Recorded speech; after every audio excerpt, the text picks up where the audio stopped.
Welcome to today's Explainer, where we're going to unpack a single, truly dramatic afternoon that permanently altered the trajectory of world history. We often think of historical shifts as these slow, gradual processes that take decades or even centuries to really unfold.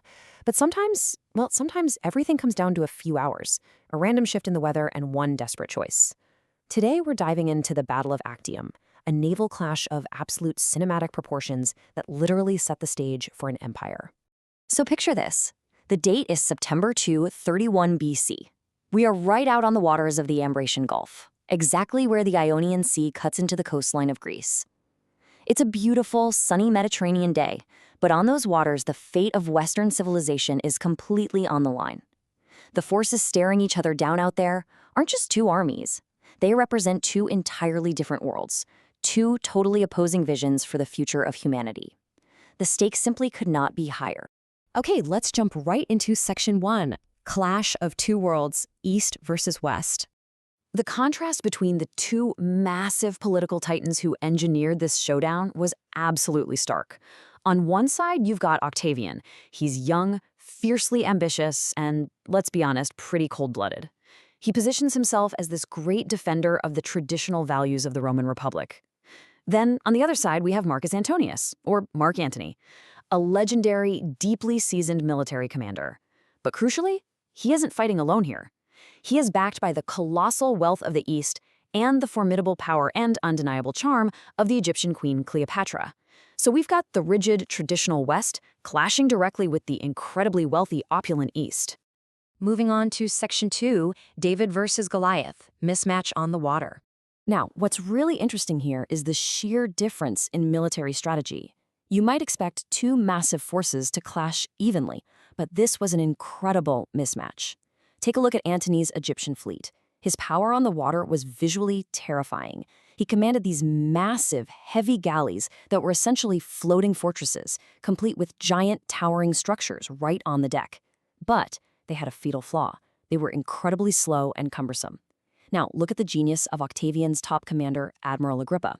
Agrippa completely flipped the script. He didn't even try to match Antony's size. Instead, he deployed small, lightning-fast galleys known as Libornians. Because they were so agile and highly maneuverable, Agrippa's ships were able to literally swarm Antony's giant floating fortresses, harassing them from all sides like a very, very angry beehive. Which brings us to Section 3, the shocking retreat, a shift in the wind. Despite Agrippa's brilliant tactics, Antony's massive ships were incredibly tough to actually sink. But then we reach this dramatic turning point, and it honestly plays out like a Hollywood thriller. Right in the middle of the afternoon, the wind suddenly shifts direction. Cleopatra, surveying all this chaos, realizes that Antony's defensive line has been completely broken and they are on the verge of being surrounded. So she makes a shocking split-second decision. She takes her royal fleet of 60 ships, breaks away from the battle entirely, and flees south toward Egypt. But the next move is the real shocker. Antony sees the woman he is deeply passionate about fleeing the battle, and right then and there, this legendary Roman commander abandons his entire army. He leaves his men behind to chase after Cleopatra in a small, fast ship. The result? His giant fleet is left entirely leaderless. Completely demoralized, they either surrender to Octavian or are just burned right there in the Gulf. Let's see how this builds into our next part, Section 4, Birth of an Empire, the Aftermath. The sequence of events that followed was incredibly rapid. Actium is truly one of history's greatest breaking points. In 31 BC, the battle is won. Just a single year later, in 30 BC, Antony and Cleopatra, knowing all is lost, commit suicide. With Egypt falling and becoming a province of Rome, the great Hellenistic age, the one that began with Alexander the Great, officially ends. And then the ultimate consequence. In 27 BC, Octavian becomes the undisputed sole ruler of the Roman world. The Senate grants him the title Augustus. This effectively kills the Roman Republic once and for all, giving birth to the Roman Empire.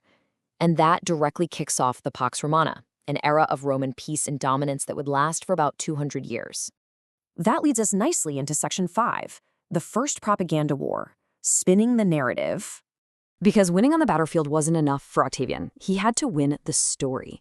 His next move was absolute political genius. See, he had a big problem. Romans absolutely hated civil wars, and Antony was actually still a respected figure to a lot of people. So Octavian completely spun the narrative. He didn't frame this as a war against a fellow Roman, no. Instead, he painted it as a desperate homeland defense against an exotic, dangerous Egyptian queen who wanted to enslave Rome to Eastern culture. Long before we ever talked about modern fake news or political spin, Octavian expertly manipulated public perception to unite the Roman people behind him, essentially crowning himself the savior of the West. And the cultural legacy of this propaganda, and of this battle as a whole, is just monumental. Octavian's messaging helped shape the cultural perception of a dividing line between East and West for literally centuries to come. But beyond the politics, this intoxicating mix of ambition, betrayal, tragedy, and passionate romance became a foundational inspiration for Western art and literature. I mean, it's the exact reason William Shakespeare immortalized the lovers in his famous play Antony and Cleopatra, and it's exactly why Hollywood has returned to the story time and time again for these massive cinematic epics. It's simply one of the most compelling human stories we've ever recorded. Finally, Section 6. Echoes in Modern Stone. Traces of the Battle.